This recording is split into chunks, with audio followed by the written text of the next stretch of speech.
Everyone, this is Aun Jafri. आज मैं बात करने वाला हूँ स्टडी इन यूएसए के हवाले से। इसके अलावा डिस्कस करेंगे इसका एडमिशन प्रोसेस कैसे होता है और वीज़ा रिक्वायरमेंट्स क्या हैं, वीज़ा प्रोसेस इसका कैसे होता है और वीज़ा रिफ्यूज़ल ज़्यादातर क्यों होते हैं। इन सब हवाले से बात करेंगे, तो आप इस वीडियो को एंड तक ज़रूर देखिएगा ताकि आप किसी भी इन्फॉर्मेशन को मिस ना करें। सबसे पहले तो हम बात करते हैं यूएसए की टॉप यूनिवर्सिटीज़ के बारे में। यूएस वर्ल्ड रैंकिंग में नंबर 1 पे जो यूनिवर्सिटी है वो यूएसए की है, which is known as MIT, Massachusetts Institute of Technology. और इसके बाद 3rd नंबर पे जो यूनिवर्सिटी है यूएस वर्ल्ड यूनिवर्सिटी रैंकिंग में वो है स्टैनफोर्ड यूनिवर्सिटी। उसके बाद हार्वर्ड यूनिवर्सिटी है जो कि 5th नंबर पे आती है। कैलिफोर्निया इंस्टीट्यूट ऑफ टेक्नोलॉजी है जो कि 6th नंबर पे है। University of Chicago 10th number पे है। सबसे पहले टॉप 10 में से 5 यूनिवर्सिटीज़ यूएसए की हैं। इसके बाद हम थोड़ी सी और यूनिवर्सिटीज़ अगर इसकी देखें तो वो हैं यूनिवर्सिटी ऑफ पेंसिल्वेनिया जो कि 13 नंबर पे है। येल यूनिवर्सिटी 14 नंबर पे है। कोलंबिया यूनिवर्सिटी 19th नंबर पे है। प्रिंसटन यूनिवर्सिटी 20th नंबर पे है। कॉर्नेल यूनिवर्सिटी 21 नंबर पे है। अब आप ये देखें, टॉप 10 यूनिवर्सिटीज़ जो यूएसए की हैं वो यूएस वर्ल्ड यूनिवर्सिटी रैंकिंग में टॉप 20 हैं। अब ज़रा इन यूनिवर्सिटीज़ पे बात करें तो सबसे पहली चीज़ तो ये है कि आपको यहाँ पे एडमिशन मिलना मुश्किल होता है। उसकी रीज़न सबसे पहले तो इनका फ़ीस स्ट्रक्चर है और दूसरी चीज़ है इनका क्राइटेरिया। अगर हम बात करें सबसे पहले फ़ीस स्ट्रक्चर की तो वो MIT की फ़ी 1 साल की आपको मिलती है कोई तकरीबन $77,000। ये $77,000 जो है ना, इनमें आपका इंक्लूड होता है हाउसिंग, आपके मील्स, उसके अलावा आपकी बिलिंग, फिर आपकी पर्सनल एक्सपेंसेस भी हैं जैसे कि क्लॉथिंग है, लॉन्ड्री वगैरह, ये सारा कुछ है। और अच्छा, इसकी एक वजह ये इतनी हाई फ़ी की वजह ये भी है क्योंकि आपको फर्स्ट ईयर जो है ना वो ऑन कैंपस रहना होता है और आप जॉब भी ऑन कैंपस ही कर सकते हैं। तो ये एक्सपेंसेस आपके तकरीबन $79,000 तक बन जाते हैं। अगर इनको हम देखें ना कि अगर इनको हम डिवाइड करें कि किस चीज़ पे कितना खर्चा है, तो देखें सबसे पहले जो ट्यूशन फ़ी है MIT की वो तकरीबन $57,000 to $58,000 होती है पर ईयर। फिर होती है इसमें स्टूडेंट लाइफ फ़ी।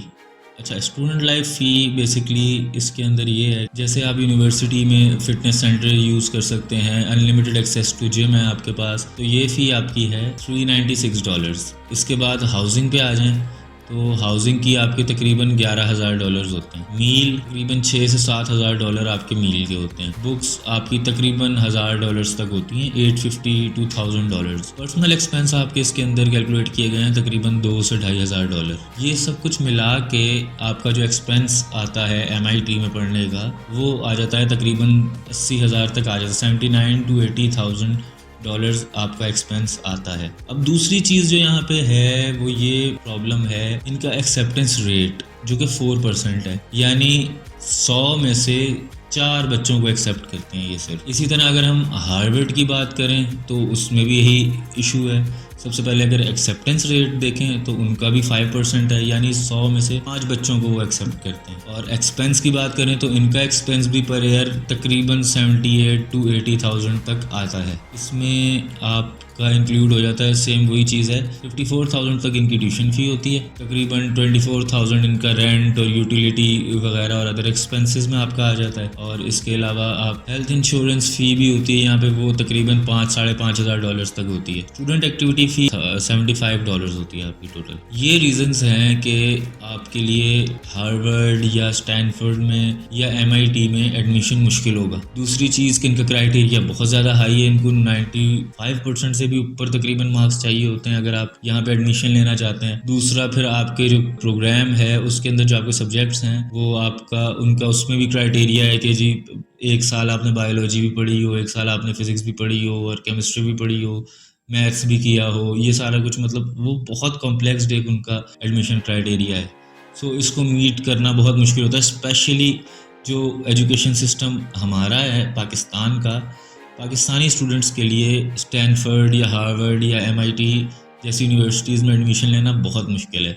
तो इसलिए अब ज़रा बात कर लेते हैं उन यूनिवर्सिटीज़ की कि जिनमें एडमिशन मिल सकता है पाकिस्तानी स्टूडेंट्स को और जिनकी फ़ी भी अफोर्ड की जा सकती है। तो उसमें जो यूनिवर्सिटीज़ आती हैं तो वो हैं आपकी Michigan state university, university of West Cliff और Wichita state university, I global university, और इसके अलावा बहुत सारे ऐसे नाम हैं कि जिनकी फ़ी जो है वो 20,000 से शुरू होती है और 30-35,000 डॉलर्स तक जाती है पर एनम। इनका एक ये भी बेनिफिट है कि आपको इनिशियल डिपॉजिट आप 4 से 5,000 डॉलर करवा सकते हैं स्टार्ट में, देन आप उसकी इंस्टॉलमेंट्स कर सकते हैं 3-3 महीने की या 6-6 महीने की, तो आप इजीली पढ़ सकते हैं इन यूनिवर्सिटीज़ में। अब बात कर लेते हैं इनके एडमिशन प्रोसेस की। एडमिशन प्रोसेस इनका कुछ इस तरह से होता है कि आप सबसे पहले तो यूनिवर्सिटी चूज़ करें। अच्छा, यूएसए में मोर देन 4500 इंस्टीट्यूट्स हैं। इनके अंदर स्कूल्स भी शामिल हैं और कम्युनिटी कॉलेजेस भी शामिल हैं और यूनिवर्सिटीज़ भी शामिल हैं। कम्युनिटी कॉलेज में एडमिशन मैं प्रेफर करूँगा कि कभी भी ना लें। उसकी वजह ये है कि उनका वीज़ा रेशो बहुत ख़राब है, बहुत ज़्यादा ख़राब है। लाइक 100 में से 2 या 3 बच्चों के या ज़्यादा से ज़्यादा 4 बच्चों के वीज़े कम्युनिटी कॉलेज के बेस पे लगते हैं, और वो भी उसमें भी कम्युनिटी कॉलेज का कोई ऐसा जो है ना वो किरदार नहीं है। असल में उन स्टूडेंट्स का ट्रैवल हिस्ट्री बहुत ज़्यादा अच्छी होती है या फंड्स मतलब वो कॉन्फिडेंट ज़्यादा होते हैं, ये वजह हो जाती है।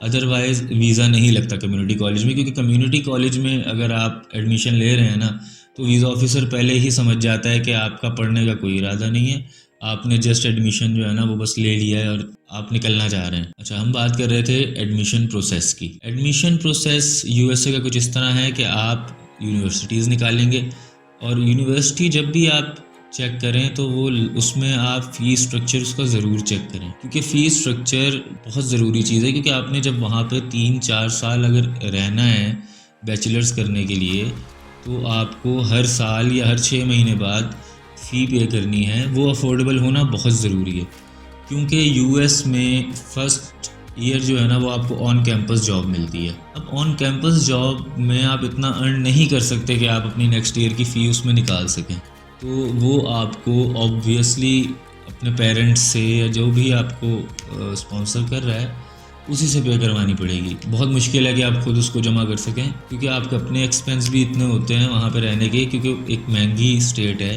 और एक महंगा कंट्री है, वहाँ पे इतना आसान नहीं है सर्वाइव करना। खैर, इसमें आपने यूनिवर्सिटी सर्च करनी है सबसे पहले, उसके बाद आपने उसका रिक्वायरमेंट्स देखनी है डॉक्यूमेंट्स की।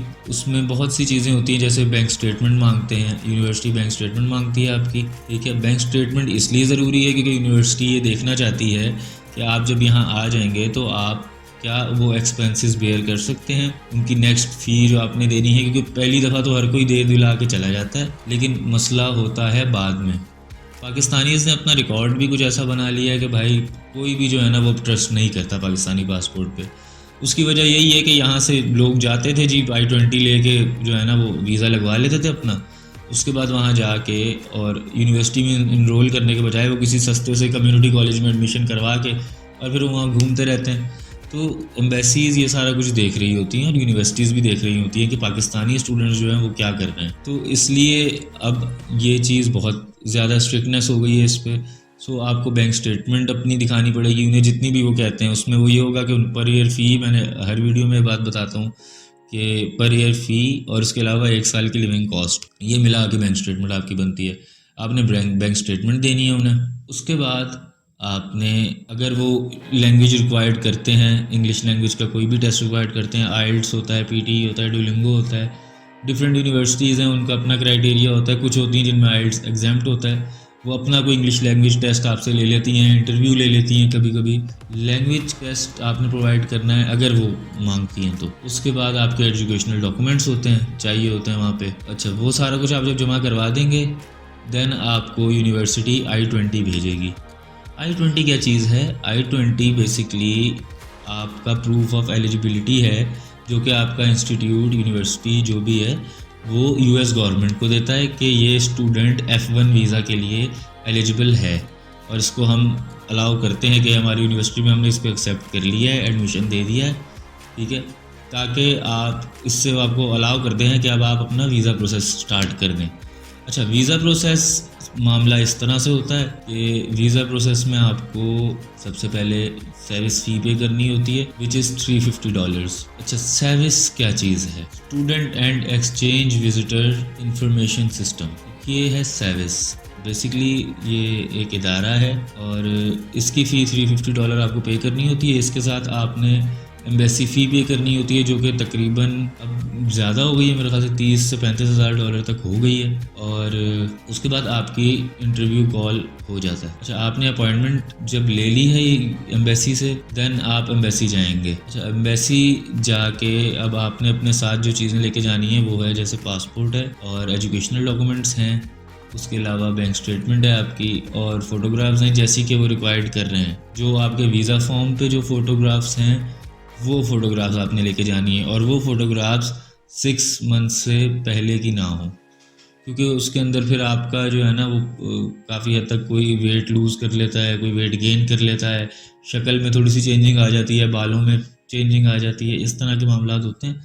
इस वजह से आपको पिक्चर अपनी वही लेके जानी है जो आपने वीज़ा फॉर्म पे डाली हुई है, ठीक है। अब एक और चीज़ है, अब आपका जब इंटरव्यू कॉल हो रहा है तो अक्सर लोगों को ये लगता है कि सिर्फ इंटरव्यू के बेस पे ही वीज़ा लगना है या लक के बेस पे लगना है, तो ऐसा कोई मामला नहीं है। इसके अंदर बहुत सारी चीज़ें आती हैं। देखें, सबसे पहले देखा जाता है आपका कॉन्फिडेंस। अब कॉन्फिडेंस में ना बहुत एक मसला है। सबसे पहले तो आपकी जो कम्युनिकेशन स्किल्स हैं वो देखी जाती हैं। इंटरव्यू ज़्यादा से ज़्यादा आपका 1 या 2 मिनट का होगा। इतनी देर में वीज़ा ऑफिसर आपको जज कर लेता है और उसको समझ आ जाती है कि ये बंदा जो है वो कैसा है और ये वाकई वहाँ पढ़ने जा रहा है या क्या करने जा रहा है। वो समझ जाते हैं क्योंकि वो डेली के 200-300 इंटरव्यूज़ करते हैं, सो उनको बहुत अच्छे से समझ आती है आप। और वो सेम जवाब जो है ना वो हर बंदे से सुन रहे होते हैं, पूरा पूरा दिन बैठ के ना वो यही कर रहे होते हैं। तो जब आप जाके उनको इसी तरह के जवाब देते हैं ना कि जी अच्छा आप वहाँ क्यों जाना चाहते हैं इस यूनिवर्सिटी में, और आप आज कहते हैं जी क्योंकि वो जो है ना वो बहुत अच्छी यूनिवर्सिटी है, मुझे वो यूनिवर्सिटी बहुत पसंद है और वहाँ पे ये है तो वहाँ पे वो है, वो सिटी बहुत अच्छा है। इस तरह के जवाब ना सभी याद करके वहाँ जाते हैं और वो इसी तरह के जवाब देते हैं। तो बेहतर ये है कि आपको थोड़ा सा एक तो कैजुअल होना है कि आप डर नहीं रहे बात करते हुए, आपको बात करनी आती है और थोड़े से यूनिक जवाब देने की कोशिश करनी है। यानी आप इसकी तैयारी इस तरह कर सकते हैं कि अगर तो आपसे वो पूछता है ना कि why are you going to USA या why do you wanna go to the specific university, तो फिर आपको उसका जवाब भी ना आप ऐसा कोई सोच के रखें कि जो यूनिक हो, जो आपको पता हो कि हाँ यार ये हर बंदा ये जवाब नहीं दे रहा होगा। अगर आप भी वही जवाब देंगे ना तो यार देखें वो भी तो वीज़ा ऑफिसर भी इंसान है, वो भी पक जाते हैं वो सुन के वही सेम बातें। जब वो पूछते हैं कि जी why do you wanna go to USA, हर बंदा एक ही जवाब देता है जी it's a tech hub and यहाँ पे जो है जी USA जो है वो वर्ल्ड का नंबर 1 कंट्री है और सुपर पावर है और यहाँ पे ये है, अपॉर्चुनिटीज़ बहुत ज़्यादा हैं। सबसे देखें मेन चीज़ है ये बातें जो है ना, ये बातें उनको इस बात पे कन्विंस करती हैं कि आप वहाँ जाके वापस नहीं आने वाले। हालांकि आपने उन्हें कन्विंस इस बात पे करना है कि भाई मैं वापस आऊँगा, मैं स्टडी ख़त्म करते ही वापस आ जाऊँगा अपने कंट्री में, मुझे यहाँ पे अपना करियर बनाना है। तो आपने उनको यही चीज़ इसका यकीन दिलाना है कि आप वहाँ पढ़ने जा रहे हैं और उसके बाद आपने वापस आके यहाँ पे आगे उस स्टडी को इस्तेमाल करना है या उस डिग्री को यहाँ पे आके आपने यूज़ करना है। अगर तो आपने उनके आगे ये बात रख दी कि जी मुझे जो है वो US से बहुत पसंद है और मुझे वहाँ की ये चीज़ पसंद है, वहाँ पे जॉब अपॉर्चुनिटीज़ बहुत अच्छी हैं। अगर आप ये सारी बातें करेंगे तो वो तो साफ समझ जाएगा कि भाई ये तो पैसे कमाने जा रहा है, पढ़ने तो जा ही नहीं रहा। पढ़ने जाना है तो फिर ऑब्वियसली आपको ये बताना पड़ेगा कम से कम कि मैं इस डिग्री में इसलिए जाना चाहता हूँ क्योंकि ये डिग्री आगे चल के मुझे पाकिस्तान में मेरे लिए हेल्पफुल होगी जॉब लेने में, या मेरे पास जॉब अपॉर्चुनिटीज़ खुल जाएंगी पाकिस्तान में। आपको ये यकीन उन्हें दिलाना पड़ेगा। मोस्ट ऑफ द टाइम जो रिफ्यूज़ल्स होते हैं ना वो 30 सेकंड या 60 सेकंड के इंटरव्यू के बाद हो जाते हैं। वो इतनी देर में बंदे को जज कर लेते हैं। जब आप ज़्यादा फंबल कर रहे हो उसके सामने इंग्लिश बोलते हुए, वो ये चीज़ें समझ जाते हैं कि हाँ यार ये तो बंदा है ही नहीं किसी काम का, तो वो फिर रिफ्यूज़ कर देते हैं। हम ये सोचते रह जाते हैं कि भाई पता नहीं उन्हें क्या ख़ार है हमसे, ये है तो वो है। फ़लाँ चीज़ की वजह से उन्होंने वीज़ा रिफ्यूज़ कर दिया तो इस वजह से रिफ्यूज़ कर दिया। नहीं, ऐसा नहीं है। और दूसरी चीज़, सबसे पहले तो आपको अपनी डॉक्यूमेंटेशन रियल रखनी है। हर चीज़ जेन्युइन होनी बहुत ज़रूरी है। यानी आप जो है बिला वजह बैंक स्टेटमेंट जो है अगर आप ज़ाहिर है फेक बनवाएंगे, इधर उधर से करेंगे, तो ये चीज़ें आपका ही आगे जो है ना वो पोर्टफोलियो ख़राब करती हैं। तो कोशिश हमेशा ये करें कि आपके पास हर चीज़ जेन्युइन हो, तो आपका वीज़ा रिफ्यूज़ नहीं होगा। और दूसरी चीज़ कि आप कॉन्फिडेंट नज़र आने चाहिए एम्बेसी में। जब आप इंटरव्यू देने गए हैं तो उस टाइम आपको कॉन्फिडेंट होना चाहिए कि हाँ, मैं रेडी हूँ, मैं यूएसए में पढ़ने के लिए रेडी हूँ और मैं वहाँ इसलिए पढ़ने जाना चाहता हूँ ताकि मुझे मेरे कंट्री में आके अच्छी अपॉर्चुनिटीज़ मिलें। नॉट फॉर दिस कि जी मैं वहाँ पढ़ने जाना चाह रहा हूँ और उसके बाद वहाँ पे जॉब अपॉर्चुनिटीज़ बहुत अच्छी हैं, वहाँ पे लाइफस्टाइल बहुत अच्छा है। ये चीज़ें जो है ना ये फेलियर का बायस बनती हैं और ये रिफ्यूज़ल का बायस बनती हैं ये चीज़ें। इसके अलावा बात कर लेते हैं हम लिविंग एक्सपेंस के बारे में। इंटरनेशनल स्टूडेंट्स के लिए यूएसए में लिविंग कॉस्ट होती है $10,000 से $18,000 तक पर ईयर। ये आप पे डिपेंड करता है कि आपका लाइफस्टाइल किस तरह का होगा वहाँ पे। सो उस हिसाब से ये लिविंग कॉस्ट आपकी कम या ज़्यादा हो सकती है। अब जाहिर है अगर आप भाई सारी रात पार्टीज़ कर रहे हैं तो आपकी लिविंग कॉस्ट ऑब्वियसली एक्सीड करेगी। ये लिविंग कॉस्ट वो है कि जिसके अंदर आपकी बेसिक्स हैं, आपका रेंट आ जाता है, फूड आ जाता है, ट्रैवलिंग आ जाती है, ठीक है, बिलिंग आ जाती है, ये इस तरह की चीज़ों के होते हैं। और अब आप ये कहें कि जी मैंने लिविंग कॉस्ट 10,000 पर ईयर बताई हुई है, 10,000 से 15,000 या 18,000 तक बताई हुई है, हमारी लिविंग कॉस्ट जो है ना वो तो यहाँ पे हमें जो है वो $25,000 लग गए हैं साल में, ठीक है। तो वो फिर आपको वहाँ पे ये भी देखना पड़ेगा कि आपने साल भर वहाँ पे किया क्या है। वो नॉर्मल लोगों के लिए है कि आपका एक्सपेंस जो लिविंग एक्सपेंस है ना वो क्या है। ये आपका पर ईयर तकरीबन $1,500 तक आपको पड़ेगा। 1,000 से $1,500 ये आपको पर ईयर पड़ेगा वहाँ पे एक्सपेंस। इसके बाद अगर हम बात करें वेजेस की तो वो पर आवर आपको पड़ती है तकरीबन $7 से $8। इससे ज़्यादा मुश्किल ही है मिलना। उसकी वजह ये है कि एक तो आपका पहले ईयर जो है ना वो तो ऑन कैंपस होता है। अब ऑन कैंपस जॉब्स जो है ना वो इतनी कोई ज़्यादा हाई फाई नहीं होती। उसके बाद आप जब पहले ईयर के बाद जब आप आगे बाकी साल जो काम करते हैं, जब आप ऑफ कैंपस जॉब्स करते हैं, उसमें आपको अच्छी वेजेस मिल जाती हैं। वो अलग अलग काम है। इसका ताल्लुक जो है ना वो डिमांड से भी है कि अगर तो वर्कर की डिमांड है ना किसी फील्ड में, लाइक अगर आप किसी सिटी में हैं जहाँ पे डिलीवरी बॉयज़ हैं ही नहीं या बहुत कम है और वहाँ पे ज़रूरत ज़्यादा है डिलीवरी बॉयज़ की, तो ऑब्वियसली आपको वहाँ पे delivery as a delivery boy wages भी ज़्यादा मिलेगी। इसी तरह टैक्सी ड्राइवर्स है, टैक्सी ड्राइवर्स यूएसए में तो खैर छोड़ ही दें, आपके वो इतने हैं कि बस वो आप सोच भी नहीं सकते। तो उसके अलावा भी लेकिन अगर हम बात करें जैसे डिलीवरी बॉयज़ की हमने बात की, वेटर की बात की या स्टोर कीपर्स की बात करें, तो इनमें देखें डिपेंड करता है कि अगर स्टोर्स पे काम करने वाले ज़्यादा नहीं हैं या वहाँ पे डिमांड ज़्यादा है काम की और उतने लोग नहीं हैं उनके पास, तो ज़ाहिर है वो आपको वेज आपकी मर्ज़ी की मिल जाती है। फिर $10 भी मिल सकती है, $12 भी मिल सकती है पर आवर। बट जो एक एवरेज वेज जो काउंट की गई है वो 7.5 या 8 तक काउंट की जाती है पर आवर। आई होप आपको ये वीडियो पसंद आई होगी। इसके अलावा भी अगर आप कुछ हमसे जानना चाहें तो आप कमेंट्स में हमें बता सकते हैं। आगे भी हम वीडियोस बनाते रहेंगे इसी तरह, जिसके अंदर हम डिफरेंट यूनिवर्सिटीज़ को डिस्कस करेंगे, उनकी कोर्सेज़ को डिस्कस करेंगे और उसके अलावा हम बात करेंगे कि डिफरेंट कंट्रीज़ के वीज़ा प्रोसेस क्या हैं और उनका एडमिशन प्रोसेस क्या है यूनिवर्सिटीज़ के। ये सारा कुछ हम आगे डिस्कस करेंगे। तो आप हमारे चैनल को सब्सक्राइब ज़रूर कर लें। Thank you.